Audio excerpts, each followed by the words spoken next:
ಇವತ್ತಿನ ಬ್ರೇಕಿಂಗ್ ಬುಲೆಟಿನ್ಲಿ ಮೊದಲ ಬಿಸಿ ಬಿಸಿ ಚರ್ಚೆ ಸುದ್ದಿ. ಕಳೆದ 3 ದಿವಸಗಳಿಂದ ಈ ಪ್ರಾಬ್ಲಮ್ನ ಸಾಲ್ವ್ ಮಾಡೋದು ಕಷ್ಟ ಅನ್ನುವ ಸ್ಥಿತಿ, ಒಂಥರ ಮಂಡೆ ಬಿಸಿ ಅಂತೀವಲ್ಲ ಉತ್ತರ ಕರ್ನಾಟಕ ಭಾಷೆಯಲ್ಲಿ, ಆಗಿದೆ ಕೈ ನಾಯಕರ ಪರಿಸ್ಥಿತಿ. ಸಿಎಂ ಮತ್ತು ಡಿಸಿಎಂ ಅಂಗಳದಲ್ಲಿ ಕೋಲಾರದ ಸಂಧಾನ ಸಭೆ ಇತ್ತು. ಬರ್ತಾ ಇದೆ ಮುಂಜಾನೆಯ ಕುರುಕ್ಷೇತ್ರದ ಬ್ರೇಕಿಂಗ್ ನ್ಯೂಸ್.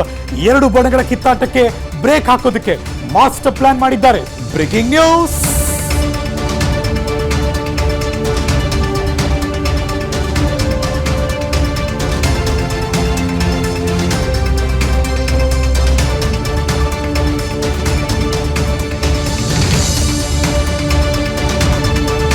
ಸಿಎಂ ಮತ್ತು ಡಿಸಿಎಂ ಇಬ್ಬರಿಗೂ ಕೂಡ ದೊಡ್ಡ ಚಾಲೆಂಜ್ ಇತ್ತು. ಕೋಲಾರದಲ್ಲಿ ಇಬ್ಬರು ಘಟಾನುಘಟಿ ನಾಯಕರ ಮಧ್ಯೆ ನಡೀತಿದ್ದಂತಹ ಕದನ, ಆಂತರಿಕ ಕದನ, ಅದೀಗ ಸಂಧಾನಕ್ಕೆ ಬರಬೇಕು. 2 ಬಣಗಳ ಕಿತ್ತಾಟಕ್ಕೆ ಬ್ರೇಕ್ ಹಾಕೋದಕ್ಕೆ ಮಾಸ್ಟರ್ ಪ್ಲಾನ್ ಮಾಡಿದ್ದಾರೆ. ಕೋಲಾರ ಕ್ಷೇತ್ರಕ್ಕೆ ಕಾಂಗ್ರೆಸ್ನಿಂದ ಅಚ್ಚರಿಯ ಅಭ್ಯರ್ಥಿ ಆಯ್ಕೆ ಆಗ್ತಾರಾ ಅನ್ನೋದೀಗ ಕುರುಕ್ಷೇತ್ರ ಅಖಾಡದಲ್ಲಿ ಎದ್ದಿರುವಂತಹ ಪ್ರಶ್ನೆ. ಇಬ್ಬರ ಕಾದಾಟದಲ್ಲಿ 3ನೇವರಿಗೆ ಜಾಕ್ಪಾಟ್ ಹೊಡೆಯೋ ಲಕ್ಷಣ ಕಾಣಿಸ್ತಾ ಇದೆಯಂತೆ. ವಿಸ್ತಾರ ನ್ಯೂಸ್ ನಲ್ಲಿ ಕೋಲಾರ ಕದನದ ಎಕ್ಸ್ಕ್ಲೂಸಿವ್ ಒಂದಷ್ಟು ಇನ್ಫಾರ್ಮೇಶನ್ ಈ ಮುಂಜಾನೆ ಬ್ರೇಕಿಂಗ್ ಬುಲೆಟಿನ್ ನಾವು ತರ್ತಾ ಇದ್ದೀವಿ. ಇದು ನಿನ್ನೆ ಸಂಜೆ ಮುಖ್ಯಮಂತ್ರಿ ಸಿದ್ದರಾಮಯ್ಯನವರು ಎಕ್ಸ್ಕ್ಲೂಸಿವ್ ಆ ದೃಶ್ಯ, ಆ ಎಲ್ಲ ನಾಯಕರ ಜೊತೆ ಮೀಟಿಂಗ್ ಮೇಲೆ ಮೀಟಿಂಗ್ ಮಾಡಿದ್ರು. ಹಾಗಾದ್ರೆ ಆ ಎಕ್ಸ್ಕ್ಲೂಸಿವ್ ಕೋಲಾರ ಕದನದ ಮಾಹಿತಿ ಏನು ಬರ್ತಾ ಇದೆ? ಕುರುಕ್ಷೇತ್ರದ ಅಖಾಡದ ಮಗದೊಂದು ಬ್ರೇಕಿಂಗ್ ನ್ಯೂಸ್. ಕೋಲಾರ ಕ್ಷೇತ್ರಕ್ಕೆ ಕಾಂಗ್ರೆಸ್ನಿಂದ ಇವರಲ್ಲ ಅವರಲ್ಲ ಅವ್ರು ಯಾರು?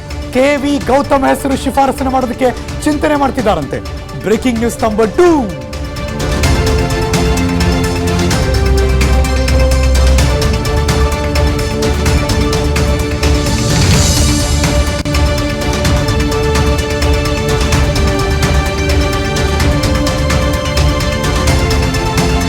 ಅವರ ಅಳಿಯನಿಗೂ ಬೇಡ, ಇವ್ರ ಕಡೆಯವ್ರಿಗೂ ಬೇಡ.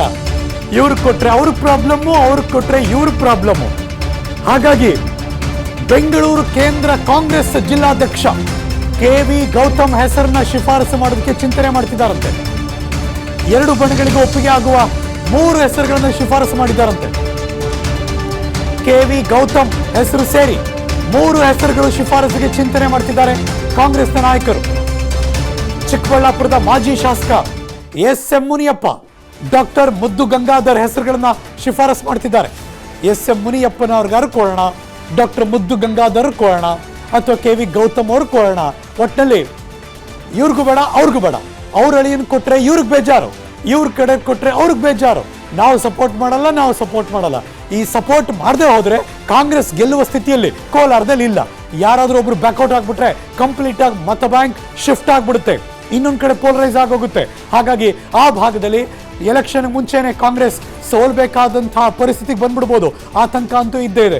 ಸೊ ಹಾಗಾಗಿ ಅವ್ರಿಗಿಲ್ಲ ಇವ್ರಿಗಿಲ್ಲ, ಹಾಗಾದ್ರೆ ಮತ್ತೆ 3ರಲ್ಲಿ ಯಾರು ಅಂತ ಅಷ್ಟಕ್ಕೆ ನಿಂತಿಲ್ಲ. Let's move on. ಅಳಿಯ ಚಿಕ್ಕ ಪೆದ್ದಣ್ಣಾಗಿ ಟಿಕೆಟ್ ಕೊಡಿಸೋದಕ್ಕೆ ಸಚಿವ ಮುನಿಯಪ್ಪ ಈಗಲೂ ಬಿಟ್ಟಿಲ್ಲ, ಪಟ್ಟು ಹಿಡಿತಿದ್ದಾರೆ.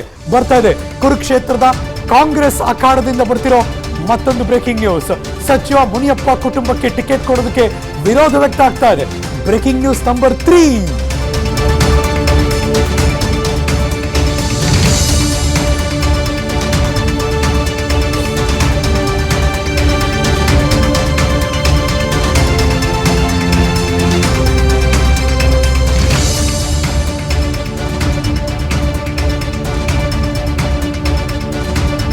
ಸಚಿವ KH ಮುನಿಯಪ್ಪನವರು ಪಟ್ಟು ಹಿಡಿತಿದ್ದಾರೆ, ನಮ್ಮ ಅಳಿನ ಟಿಕೆಟ್ ಕೊಡ್ಲೇಬೇಕು ಅಂತ.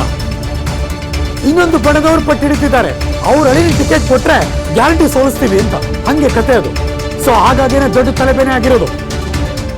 ಚಿಕ್ಕ ಪೆದ್ದಣ್ಣಗೆ ಟಿಕೆಟ್ ಕೊಡೋದಕ್ಕೆ ರಮೇಶ್ ಕುಮಾರ್ ಬಣ ವಿರೋಧ ವ್ಯಕ್ತಪಡಿಸಿದ್ದಾರೆ. ಉಭಯ ಬಣಗಳ ಬಡಿದಾಟಕ್ಕೆ ಬ್ರೇಕ್ ಹಾಕಬೇಕು ಅಂದ್ರೆ ಇವ್ರಿಗೂ ಬೇಡ ಅವ್ರಿಗೂ ಬೇಡ, ಬೇರೆಯವ್ರು ಕೊಡೋಣ ಅನ್ನುವ ನಿರ್ಧಾರ. ಹಾಗಾಗಿ ಮುಖ್ಯಮಂತ್ರಿಗಳ ಉಪಮುಖ್ಯಮಂತ್ರಿಗಳ ಪ್ಲಾನ್ 2 ಬಣಗಳಿಗೂ ಒಪ್ಪಿಗೆ ಆಗುವಂತಹ ಅಚ್ಚರಿಯ ಹೆಸರನ್ನ ಶಿಫಾರಸು ಮಾಡೋದಕ್ಕೆ ಸಿಎಂ ಮತ್ತು ಡಿಸಿಎಂ ಚಿಂತನೆ ಮಾಡ್ತಿದ್ದಾರೆ. ಹೈಕಮಾಂಡ್ ನಿರ್ಧಾರಕ್ಕೆ ಬದ್ಧ ಅಂತ ಉಭಯ ಬಣಗಳು, ಹೈಕಮಾಂಡ್ ಹೇಳ್ಬಿಟ್ರೆ ಓಕೆ ನಮಗೆ ಅಂತ ಅಚ್ಚರಿಯ ಹೆಸರುಗಳನ್ನ ಶಿಫಾರಸು ಮಾಡೋದಕ್ಕೆ ಚಿಂತನೆ. ಸದ್ಯಕ್ಕೆ ಮಾಹಿತಿ ಪ್ರಕಾರ ಅದು ಗೌತಮ, ಮುದ್ದು ಗಂಗಾಧರ ಯಾರು ಅನ್ನೋದು ಈಗಿರುವಂತಹ ದೊಡ್ಡ ಕುತೂಹಲ. Let's go live. ಒಂದಷ್ಟು ಇನ್ಸೈಡ್ ಇನ್ಫಾರ್ಮೇಶನ್ ಕಾಂಗ್ರೆಸ್ ಪಕ್ಷದ್ದು. ನಿನ್ನೆ ಕೂಡ ಸಭೆ ಆಗಿದೆ. ರಾತ್ರಿ ಎಲ್ಲ ನಾವು ಮಲ್ಕೊಂಡಿರ್ಬೋದು, ಅವ್ರು ಮಲಗಿರಲ್ಲ. Let's go live. ನನ್ನ ಸಹೋದ್ಯೋಗಿ ಪೊಲಿಟಿಕಲ್ ಬ್ಯೂರೋ ಇಂದ ಹನುಮಂತು ವಿಸ್ತಾರ ನ್ಯೂಸ್ ಡೆಸ್ಕ್ ಇಂದ ಲೈವ್ ಜಾಯಿನ್ ಆಗ್ತಿದ್ದಾರೆ. ಹನುಮಂತು ನಮಸ್ಕಾರ. Very good morning. ಅಫ್ಕೋರ್ಸ್ ಅಚ್ಚರಿ ಅಭ್ಯರ್ಥಿ ಆಗಲೇಬೇಕಾದಂಥ ಅನಿವಾರ್ಯತೆ ಬಂದ್ಬಿಟ್ಟಿದ್ದಾರೆ, ಒಪ್ಕೊಳ್ಳೇಬೇಕು. ಇಲ್ಲ ಅಂದರೆ ಕಾಂಗ್ರೆಸ್ ಪಕ್ಷ ಅವರವರೇ ಸೋಲಿಸಿಕೊಳ್ಳುವ ಎಲ್ಲ ಚಾನ್ಸಸ್ ಕಾಣಿಸ್ತಿದೆ ಅಂತ ಅನ್ಸುತ್ತೆ. ಯಾರು ಗೆಲ್ಲಬಹುದು ticket? Good morning Harish Nagaraju. CM Siddaramaiah, DCM DK Shivakumar ಮುಂದೆ ಕೋಲಾರದ ವಿಚಾರಕ್ಕೆ ಬಂದಾಗ ಬಹುದೊಡ್ಡ ಸವಾಲುಗಳು ಇದ್ದಂಥದ್ದು. ಒಂದು, ಕೋಲಾರದ ನಾಯಕರನ್ನ ಸಮಾಧಾನ ಪಡಿಸಬೇಕು. ಮತ್ತೊಂದು, ಮೀಸಲಾತಿ ಏನಿದೆ ಕೋಟಾವನ್ನು ಫುಲ್ಫಿಲ್ ಮಾಡಬೇಕಾದಂತಹ ಅನಿವಾರ್ಯ ಪರಿಸ್ಥಿತಿ ರಾಜ್ಯ ನಾಯಕರ ಮುಂದೆ ಇದ್ದಂಥ ಕಾರಣಕ್ಕಾಗಿ ಅಂತಿಮವಾಗಿ ರಮೇಶ್ ಕುಮಾರ್ ಟೀಮ್ ಬಣದಿಂದ ಮತ್ತು ಸಚಿವ KH ಮುನಿಯಪ್ಪ ಅವರ ಬಣ ಏನಿದೆ ಆ ಎರಡೂ ಬಣಗಳಕ್ಕೂ ಕೂಡ ಈ ಬಣ ಬಡದಾಟಕ್ಕೆ ಬ್ರೇಕ್ ಹಾಕಬೇಕು ಅನ್ನೋಂಥದ್ದಾದ್ರೆ ಒಂದು ಎಡಗೈ ಸಮುದಾಯಕ್ಕೆ ಅಲ್ಲಿ ಕೊಡಬೇಕು ಅನ್ನೋಂಥದ್ದು, ಆ ಮೂಲಕ ರಾಜ್ಯಕ್ಕೆ ಒಂದು ಸಂದೇಶವನ್ನು ಕೊಡಬೇಕು. ಮತ್ತೊಂದು ಕಡೆಗೆ ರಮೇಶ್ ಕುಮಾರ್ ಅವರ ಟೀಮನ್ನು ಕೂಡ ನಾವು ಸಮಾಧಾನ ಪಡಿಸಬೇಕು ಅನ್ನೋಂಥ ಲೆಕ್ಕಾಚಾರದಲ್ಲಿದ್ದಂಥ CM DCM ಅವರು 3 ಹೆಸರುಗಳನ್ನ ಈಗ ಮುಂದೆ ಇಟ್ಕೊಂಡಿರುವಂಥದ್ದು. ಒಂದು ಮುದ್ದು ಗಂಗಾಧರ್ ಹಾಗೂ SM ಮುನಿಯಪ್ಪ ಅವರ ಹೆಸರು, ಅದರ ಜೊತೆಗೆ KV ಗೌತಮ್ ಅವರ ಹೆಸರು ಕೂಡ ಚಿಂತನೆಯಲ್ಲಿರುವಂಥದ್ದು. ಬಹುತೇಕ ಎಡಗೈ ಸಮುದಾಯಕ್ಕೆ ಒಲಿಬೇಕಾಗಿರುವಂಥದ್ದು ಮತ್ತೆ ಎಡಗೈ ಸಮುದಾಯಕ್ಕೆ ಕೊಡಬೇಕಾದಂತಹ ನಿರ್ಧಾರವನ್ನ ನಿನ್ನೆ ನಡೆದಿರುವಂತಹ ಸಭೆಯಲ್ಲಿ ಮಾಡಲಾಗಿದೆ ಅಂತಂದು ಹೇಳಾಗ್ತಾರೆ ಅಂಥದ್ದು. ಎಡಗೈ ಸಮುದಾಯಕ್ಕೆ ಕೊಡೋದು ಅನ್ನೋದಾದ್ರೆ ಬಹುತೇಕ KV ಗೌತಮ್ ಅವರಿಗೆ ಈ ಬಾರಿಯ ಕೋಲಾರ ಟಿಕೆಟ್ ಆಗುವಂತ ಎಲ್ಲಾ ಸಾಧ್ಯತೆಗಳು ಇರುವಂತದ್ದು.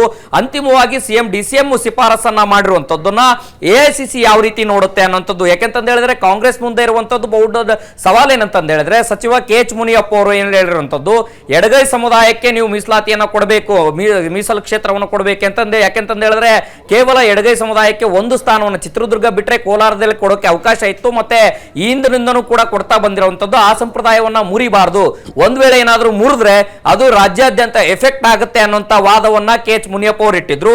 ಆದ್ರೆ KH ಮುನಿಯಪ್ಪ ಅವರು ಚಿಕ್ಕಪೆದ್ದಣ್ಣ ಅವರಿಗೆ ಟಿಕೆಟ್ ಅನ್ನು ಕೊಡಬೇಕು ಅನ್ನೋಂಥದ್ದು ಲಾಬಿಯನ್ನ ರಾಜ್ಯ ಮತ್ತು ಹೈಕಮಾಂಡ್ ಮಟ್ಟದಲ್ಲೂ ಕೂಡ ಮಾಡಿದ್ರು. ಇದೇ ಆ ಲಾಬಿಗೆ ಅಡ್ಗಾಲ ಹಾಕಿರುವಂತಹ ರಮೇಶ್ ಕುಮಾರ್ ಟೀಮ್ ಏನಿತ್ತು ಯಾವುದೇ ಕಾರಣಕ್ಕೂ KH ಮುನಿಯಪ್ಪ ಅವರ ಟೀಮ್ಗೆ ಆಗ್ಲಿ ಅವರ ಕುಟುಂಬಕ್ಕಾಗ್ಲಿ ಯಾವುದೇ ಕಾರಣಕ್ಕೂ ಟಿಕೆಟ್ ಅನ್ನ ಕೊಡಬಾರದು, ಕೊಟ್ರೆ ನಾವು ನಮ್ಮ ನಿಲುವನ್ನ ಪಡಿಸಬೇಕಾಗತ್ತೆ ಅನ್ನೋ ವಾದವನ್ನ ಇಟ್ಟಿದ್ರು.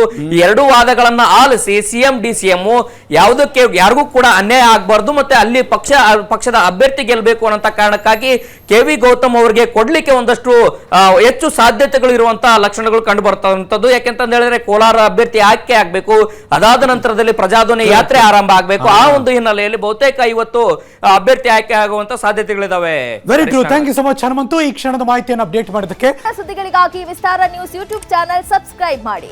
ಹೊಸ ಸುದ್ದಿಗಳ ನೋಟಿಫಿಕೇಶನ್ಗಾಗಿ ಬೆಲ್ ಐಕಾನ್ ಕ್ಲಿಕ್ ಮಾಡಿ. ಲೇಟೆಸ್ಟ್ ಅಪ್ಡೇಟ್ಸ್ಗಾಗಿ www.vistaranews.com ವೆಬ್ಸೈಟ್ಗೆ ವಿಸಿಟ್ ಮಾಡಿ. ಅಂಗೈಯಲ್ಲೇ ಜಗತ್ತಿನ ಸುದ್ದಿ ತಿಳಿಯಲು Vistara news Kannada app download ಮಾಡಿ.